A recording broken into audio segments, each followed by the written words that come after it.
Now, do you know what scares me about Christmas? It's the fact that we so take for granted the way that we celebrate it. It's become such an entrenched ritual in our lives. And entrenched rituals have a funny habit of causing us to completely miss the point. Hi, I'm Bernie Diamond and welcome again to Fresh. In a world where there's so much suffering and pain, but at the same time, so many different choices that we can make, entertainment choices, lifestyle choices, career choices, in a world that seems to have moved on from the age-old story of Bethlehem, is there really any point in celebrating Christmas anymore?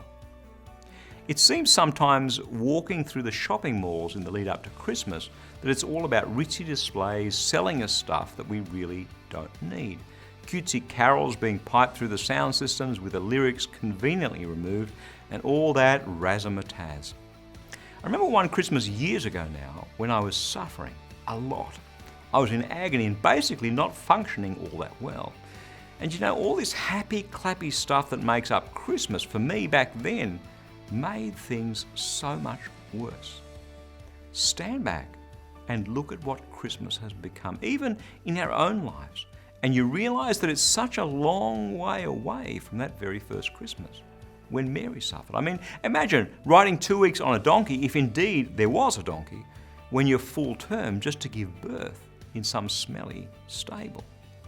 And of course, she gave birth to a child, Jesus, who was born to suffer a lot.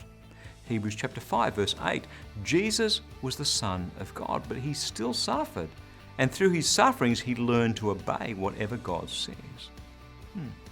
The Christmas we celebrate today, I just wonder sometimes. And yet in the middle of all that, it turns out that Jesus is no stranger to suffering. That's God's word, fresh for you today. You may have noticed, but the passion in my heart is to share God's word with you in a way that really makes a difference in your life. I mean, really, because God's word is the power to get us through. So if you'd like to go a bit deeper, then please let me encourage you to stop by at ChristianityWorks.com.